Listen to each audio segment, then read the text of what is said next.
When you hear the word Japan, what comes to your mind first? Is it the futuristic city full of people? Is it the beautiful nature? Or is it their delicious food? What if I told you this is one thing about Japan that you've never heard of? Hey guys, welcome to a new episode of One Thing to Share. And today is the second episode in December. And if you're new to the channel, if you're on YouTube, do remember to subscribe to the channel. And if you're watching on Facebook, please like the page and share the video if you find it interesting.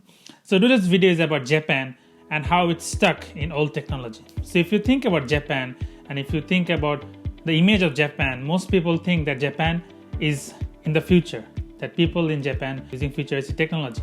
But when you come to Japan and live here or work here, you realize that that's not the case. Most offices or most government offices tend to use old age technology. By that, what I mean, for example, in terms of software, a lot of offices I have seen, they use either Windows XP or Windows Vista. And I bet a lot of you don't even know what's Windows XP or what's Windows Vista. If you don't know, do the poll. Let me see who knows Windows Vista and Windows XP. And that's software that Microsoft are still not supporting. They have stopped supporting Windows Vista and Windows XP and they're on to Windows 10, which is years ahead. But these Japanese companies, they still use Windows XP and Windows Vista. And not only that, they still use Internet Explorer. Shame. Yes, Internet Explorer. Japanese companies still use Internet Explorer for their work.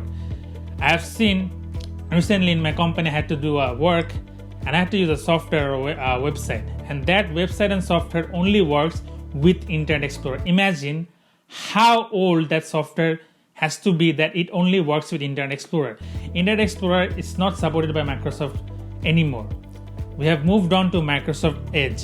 But Japan is still stuck with Internet Explorer. And that's shocking for me, a guy who loves technology, when I go to the company and see that they're still using bulky laptops from a decade ago. They're using Fujitsu laptops, Dell laptops that have been made a long time back, and they run Windows XP, Windows Vista, and they run on Internet Explorer. And that is really sad to see, because when I came to Japan, before coming, I had this image of Japan having all the latest technology. And yes, they do. If you go to Tokyo, they do have that, and a lot of companies do have new technology integrated in their work. But majority companies and the government offices are in this situation. And why I'm talking about this today is recently, if you have seen the news, if you're in Japan, you must have seen that the government of prefecture of Kanagawa, they had a data breach. And normally, if you think about data breach, what do you think? That their servers were hacked, their cloud servers were hacked, or anything related to cybersecurity. But that was not the case. The government of Kanagawa had their taxpayers, the citizens' data on hard disks. Their data on hard disk, and they were dumping that data. And what happened is that data, the recycle company that was supposed to recycle that data, one of the employees ended up selling that data to a third party. Now that party has the taxpayers' information, everything from where they live and how much they earn. And that's scary, right? But the scarier part is that it was leaked not on a data breach online, offline hard disks. Imagine if they had it all on cloud. They don't have to throw it away, recycle it. But that's where Japan is stuck now. And I think it leads to a lot of inefficiency in companies. You see in the news that people talk about Japanese people being workaholic and doing overtime work and whatnot. And that's true. But I think in a lot of cases, they can cut off their overtime work by being smart at work. And one way they can do that is using new technology, not being stuck with Windows Vista or Internet Explorer. And I think if you're watching and if you're someone who's working in a Japanese company, you feel the same. I think you feel that the technology they use are so backdated that you want to make them improve, but that's where they're stuck. A lot of tasks that might have taken a few hours take days because they're stuck in the technology of the past. And that's why I wanted to point out this issue, because when you talk about Japan, you have so many great things. But this is one thing that's overlooked. When I Googled, I searched for this kind of information or any news reporting about this, I couldn't find any websites or any newspapers reporting about this issue, how Japan is so backdated in this sector.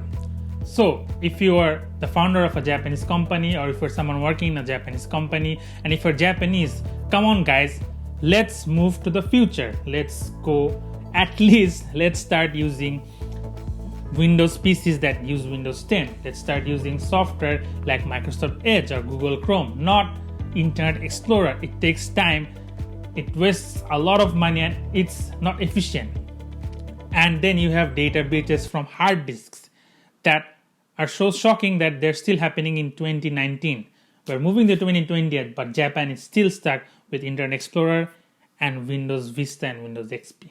Thanks for watching the video. I hope you found the video interesting, because I think no one really knows about this issue in Japan, how a lot of these things are stuck in the past. So if you found the video interesting, do share it with your friends who might find it interesting too. And if you like the video, do like the video and comment below if you knew this fact about Japan, because I think a lot of people don't know. So if you didn't know this fact about Japan, let me know if it was shocking to you, and let me know if in your country, if people are stuck with old age software. Hope to see you in the next video. Thanks for watching.